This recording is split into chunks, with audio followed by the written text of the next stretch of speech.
को भगवान गिरि गोवर्धन नाथ जी के पूजन की बहुत बहुत बधाइयाँ।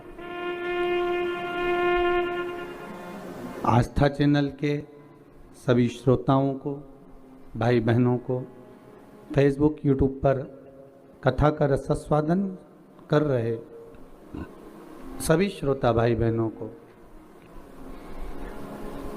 भगवान गिरि गोवर्धन नाथ जी के पावन चरणारविंद का रस आस्वादन प्राप्त हो, रस तत्व प्राप्त हो। बड़े सौभाग्यशाली हैं आप और हम, जो भगवान गिरि गोवर्धन नाथ जी के पावन चरणारविंद का रसास्वादन करने का अपन सबको सौभाग्य मिला है। ठाकुर जी की कृपा, दया, उदारता। कल दीपावली का पूजन आप सभी ने करा। आप और हमने मिलकर खूब दीपोत्सव मनाया, माता लक्ष्मी को अपने घर में बुलाया। पर निवेदन है, केवल माता लक्ष्मी को ही अकेले नहीं बुलाना है। हमें माता लक्ष्मी से निवेदन करना है, माँ आप जब गणेश जी को लेकर आए तो बुद्धि के देवता को लाएं। आप जब गणेश जी को लेकर आए तो रिद्धि सिद्धि को भी लेकर आए। श्रेष्ठ बुद्धि, श्रेष्ठ विचार और मन का शुद्ध भाव हमारे भीतर प्रवेश करे। घर में केवल अकेली लक्ष्मी ही श्रेष्ठ नहीं होती। पहले भी कथाओं में कहा कि लक्ष्मी आती है, मना नहीं, पर लक्ष्मी जब घर में प्रवेश करती है तो बहुत सारे अपने कुछ कदम, कुछ चरण, कुछ पांव साथ लेकर आती है कि वो कुछ समय रुककर वापस चली जाती है। भगवान गिरि गोवर्धन नाथ जी के पूजन का महत्व हमको बताया गया। आप सभी के यहाँ गाय के गोबर के गोवर्धन जी बनते हैं और उनका पूजन हम सब करते हैं। पर इस पूजन का जो प्रमाण दिया गया, इस पूजन की जो महत्वता बताई गई, इस पूजन की जो श्रेष्ठता कही गई, वो हमें प्राप्त होती है श्रीमद् भागवत से। भगवान कृष्ण की अनुपम लीला से, कि जिस समय भगवान कृष्ण ब्रजमंडल में भ्रमण कर रहे हैं, पूरे ब्रजमंडल में घूमते घूमते भगवान कृष्ण आज सारी ब्रजवासियों के यहाँ, गोपियों के यहाँ मिलते हुए आ रहे हैं। तो भगवान सारे ब्रजवासियों के यहाँ जब पहुंचे तो ब्रजवासियों से मालूम करा कि आखिर कारण क्या है जो आपके यहाँ इतना पकवान बन रहा है, इतनी मिठाई बन रही है, इतना इतना साज सजाया जा रहा है। और अगर सारे ब्रजवासियों से भगवान कृष्ण पूछ रहे हैं, ब्रजवासियों ने ये नहीं कहा कि हमने लक्ष्मी पूजन की तैयारी करी है। ब्रजवासी तो ये कह रहे हैं कि हमारे यहाँ इंद्र की पूजन होती है, पकवान तैयार करें। हमने जो इतना सारा भोग तैयार करा है, इतना सारा पकवान तैयार करा है, ये इंद्र की पूजन के लिए करा है। तो भगवान कृष्ण ने सारे ब्रजवासियों से बात करते करते करते करते पूछते पूछते तब एक बुजुर्ग, एक बूढ़ी माता के पास पहुंच गए। एक बूढ़ी माँ के पास जाकर पूछा, माँ आप बताओ कि इतना सारा पकवान क्यों तैयार किया जा रहा है? ये इतना सारा भोग किसके लिए तैयार किया जा रहा है? तो महाराज वो बूढ़ी माँ कहती है, अरे कान्हा तुमको नहीं मालूम क्या, अपने यहाँ दीपावली के इस पावन अवसर पर, अब दीप उत्सव के पावन अवसर पर हम इंद्र की पूजन की तैयारी कर रहे हैं। अच्छा, तो इंद्र के पूजन क्यों? तो कहा वो लक्ष्मी देता है, जल बरसाता है, और जल वृष्टि होती है ना, तो उस जल वृष्टि के बल पर हमें कुछ फसल प्राप्त होती है, चारा प्राप्त होता है, जिससे गौएं चरती हैं। और वो गाय जो चरती है ना, उसका जो दूध मिलता है, उस दूध से हम मक्खन बनाकर अपना यापन करते हैं। भगवान कृष्ण कह रहे हैं, माता जी, ए बूढ़ी माँ, अगर देखा जाए तो गौएं तो गोवर्धन पर्वत पर चलती हैं, गौएं तो गोवर्धन पर्वत पर चढ़ती हैं और वहां की जो दूबा है, घास है, उसी को तो पाती हैं। अरे मां, अगर मान लो गिरी गोवर्धन नाथ नहीं होते, गोवर्धन बाबा नहीं होते, तो तुम्हारी गौओं को भाग कहां से मिलता, और वो दूध कहां से देती, वो मक्खन कहां से देती। मेरे ठाकुर ने इंद्र की पूजन को ये नहीं कि बंद करवाया, मेरे ठाकुर ने तो केवल इतना कहा है कि प्रकृति रहेगी। अगर नदी, तालाब, पहाड़, पर्वत ये रहेंगे तो हमारा भी जीवन यापन सही चलता रहेगा। कि मां, अगर पूजन करना है तो गोवर्धन नाथ जी का पूजन करने चलो ना, इस गिरिराज पर्वत का, इस गोवर्धन नाथ जी का अपन आनंद से पूजन करें। माता, एक बूढ़ी माँ को समझाया, तब यशोदा जी के पास गए और यशोदा मैया के गले में बैया डालकर मेरे ठाकुर जी कह रहे हैं, माँ अब आप क्या कर रही हो। माँ कहती है, इंद्र के पूजन की तैयारी। माँ, इंद्र का पूजन नहीं, गोवर्धन नाथ जी का करो, गिरिराज बाबा का। कौन है गोवर्धन नाथ?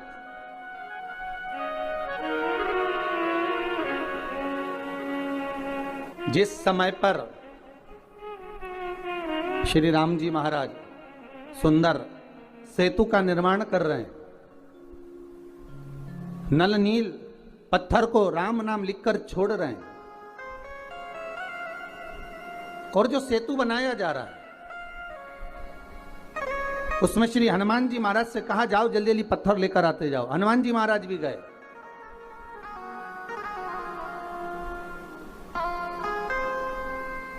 महाराज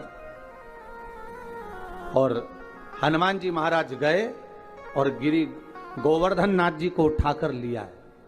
अब पर्वत को लाते लाते लाते लाते उन्होंने कहा, इतना विशाल पर्वत है, एक ही जगह पर रख दूंगा तो बस वहीं से मार्ग बन जाएगा। पर लाते लाते इतने में सूचना मिल गई कि अब तो इस सेतु का निर्माण हो चुका है, अब सेतु का निर्माण हो गया, अब नहीं लाइए, आप उसको रख दीजिए, जहां से लेकर आ रहे हो वहीं पर रख दीजिए, जहां पर हो वहीं रख दो। श्री गोवर्धन नाथ जी को सारे बंदर, जितने भी बानर थे, सारे के सारे जो पर्वत ला रहे थे, हनुमान जी ने जैसे ही गोवर्धन नाथ जी को नीचे रखा, सारे बानरों ने उनके ऊपर शिलाओं को रखना प्रारंभ कर दिया। प्रारंभ करा तो गोवर्धन नाथ जी की आंखों में जल भर गया और जल भर कर श्री हनुमान जी से बोले, हनुमान तुम राम काज के लिए मुझे लेकर जा रहे थे, पर तुमने मुझे बीच मार्ग में रख दिया है। अगर मुझे भगवान नहीं मिले तो हे हनुमान, मैं तुम्हें श्राप दे दूंगा कि तुम्हारी भी सेवा करने वाला बीच मार्ग में। हनुमान जी की आंखों में जल भर गया। हनुमान जी महाराज ने राम जी से जाकर कहा, नाथ वो गोवर्धन पर्वत तो मुझे श्राप दे रहा है, गोवर्धन नाथ जी की वो कंदराएं मुझे श्राप दे रही हैं। बाबा राघव जी, हे प्रभु जी, आप बताओ मैं क्या करूं। भगवान राम जी ने कहा, गोवर्धन पर्वत से जाकर कहो, तुम चिंता मत करो, अभी त्रेता के अंतर्गत तुम्हें लेकर आ रहे थे, तुम विश्राम करो इसी जतिपुरा में, ब्रजमंडल में। जब भगवान राम का अगला अवतार होगा, कृष्ण अवतार, तब स्वयं भगवान कृष्ण, आप जो प्रतीक्षा कर रहे हो, जो बाट जो रहे हो, जो इंतजार कर रहे हो, भगवान स्वयं राम कृष्ण का अवतार लेकर आएंगे और भगवान कृष्ण बनकर आकर आपकी पूजन करेंगे। देखिए, शिव महापुराण में भी पहले वर्णन किया कि आप अगर इंतजार कर रहे हो, आप भगवान की बाट जो रहे हो, इंतजार कर रहे हो, प्रतीक्षा कर रहे हो, विश्वास रखकर भगवान का भजन कर रहे हो, एक दृढ़ता बनाकर, एक भरोसा रखकर, विश्वास रखकर, दृढ़ता रखकर अगर भगवान की भक्ति में डूबे हो, तो ये पक्का है, आज नहीं तो कल मेरा महादेव, मेरा ठाकुर, मेरा राम, मेरा कृष्ण आपको मिलेगा जरूर, प्राप्त जरूर होगा। भगवान गोवर्धन नाथ जी के चरणों में माता यशोदा को लेकर, ब्रजवासियों को लेकर भगवान कृष्ण पहुंच गए और गिरिराज बाबा की पूजन करने के लिए बैठ गए। अब ध्यान दीजिएगा महाराज, यहां पर भगवान कृष्ण गोवर्धन नाथ जी के सामने सारी सामग्री लेकर जो जो बनाकर लाए थे सब रख दिया और सब रखकर हाथ जोड़कर बैठ गए। अब भगवान, सारे ब्रजवासी आपस में बात कर रहे, इस पत्थर में से कोई देवता निकलेगा, पर्वत में से कोई देवता निकलेगा। अब देवता कैसे निकले? सारे ब्रजवासी बात करने लगे, ये नंद बाबा को छोरा ने तो पूजन करा दी, पर इसमें से कोई देवता निकलेगा ही नहीं। इंद्र होते तो अभी तक खाकर चले जाते, भोजन कर कर चले जाते। जब भगवान प्रकट ही नहीं हो रहे, भगवान कृष्ण ने हाथ जोड़ा, हे गोवर्धन बाबा बड़ी कृपा करिए दयालु दाता, आइए प्रकट होइए, ब्रजवासी आपके लिए इतना सामग्री बनाकर लाए हैं, आप पाइए। भगवान कृष्ण का तो कहना ही था, भगवान कृष्ण का ही एक अंश अवतार गोवर्धन पर्वत में से प्रकट हो गए गिरिराज बाबा। हजारों हाथ कर लिए, भोजन करना प्रारंभ करा। जैसे ही भोजन करना प्रारंभ करा, सारे पात्र खाली होने लगे, ब्रजवासी आपस में बात करने लगे। हे भगवान, बड़ा गजब हो गया। इंद्र था तो भोजन करने के बाद थोड़ा छोड़कर भी जाता था, ये तो पूरे की पूरे बर्तन की बर्तन निपटा दे आ रहा है, ये तो सब खाए जा रहा है, सारा पाए जा रहा है। भगवान कृष्ण ने सबना तो भगवान हाथ जोड़कर बोले, हे गोवर्धन नाथ दादा कृपा करिए बाबा, इन ब्रजवासियों के लिए थोड़ा सा प्रसाद छोड़ दीजिए। गोवर्धन नाथ जी ने आवाज कर कर कहा, आकाशवाणी कर कर कहा, सुनो कृष्ण, इन ब्रजवासियों ने मेरे को खाने से रोका है, इसलिए आज के बाद मैं केवल भाव से जीवने के लिए आऊंगा। और महाराज तब से मेरे गोवर्धन नाथ भाव से जीवते। आप भी अपने घर में जब भोग लगाते हो, एक कटोरी सामग्री बनाकर भगवान के सामने रख दो और एक कटोरी सामग्री बनाकर अलग रख दो। दोनों में जो स्वाद होगा, जो भगवान के सामने रखी है उसका स्वाद अलग होगा, जो अलग से रख दी फ्रिज के ऊपर फ्रिज के अंदर उसका कोई स्वाद नहीं है, पर भगवान के सम्मुख में जो पहुंच गई उसका स्वाद बढ़ गए। अब भगवान कृष्ण ने जो ब्रजवासियों के साथ में मिलकर गोवर्धन नाथ जी का पूजन किया है, आज ही के दिन गिरिराज पूजन के दिन, दीपावली के दूसरे दिन जो गिरिराज बाबा का पूजन किया गया, वही गोवर्धन पूजन की कथा आज चल रही है, वही गोवर्धन चरित्र। जरा ध्यान दीजिएगा, गोवर्धन पूजन के दिन जो भगवान कृष्ण ने ब्रजवासियों के साथ मिलकर भगवान कृष्ण को भोग लगाया, गोवर्धन नाथ जी को भोग लगाया, वो 56 भोग नहीं था, वो अन्नकूट था। इसलिए आज भगवान गोवर्धन नाथ जी का अन्नकूट महोत्सव का एक आनंद है। 3 भोग होते हैं, अन्नकूट, 56 भोग और कुनवाड़ा। महाराज दीपावली के दूसरे दिन जो आप भगवान को भोग लगा रहे हो, ये अन्नकूट है।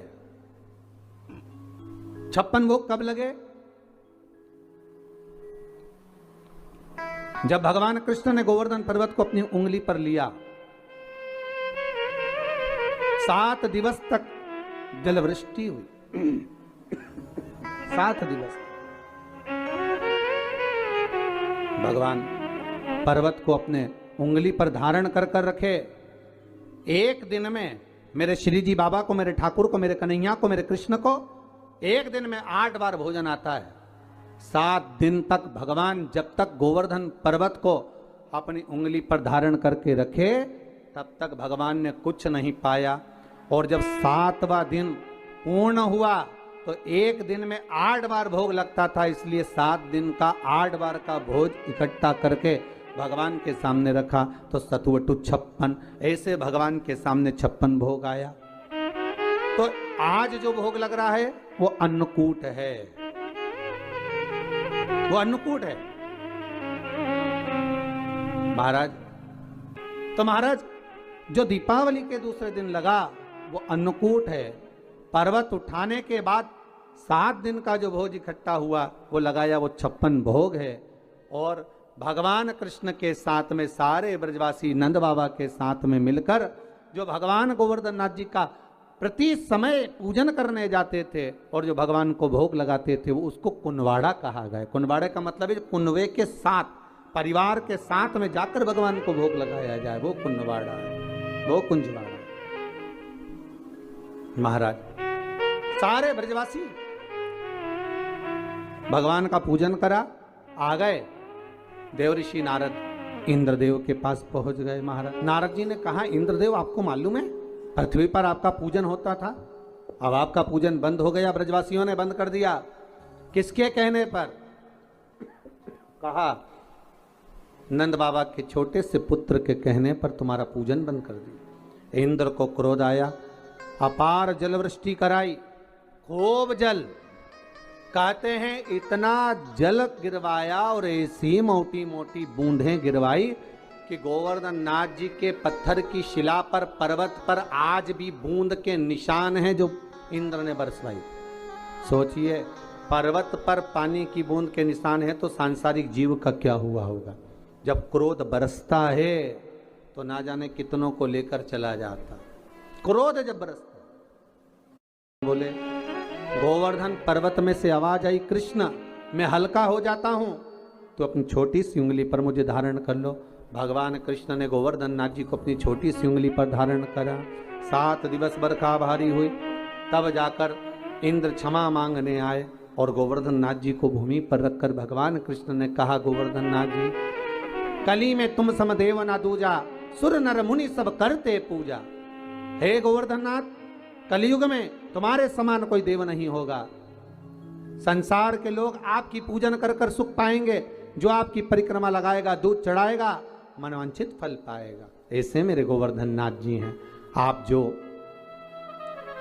4 दिवसीय, आज चौथा दिवस है लक्ष्मी पूजन का, 3 दिवसीय जो पहले पूजन कर चुके हैं, आज चौथा दिन, जो पूजन की थाली आपने सिक्के रख रखे हैं, उसी पूजन की थाली में जल का छींटा देकर रोली चावल मोली हल्दी से पूजन करना है। लाल पुष्प समर्पित करना है।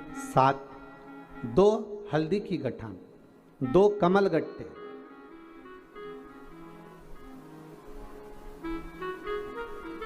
2 तरह का मीठा हो तो वो महाराज आप समर्पित करें।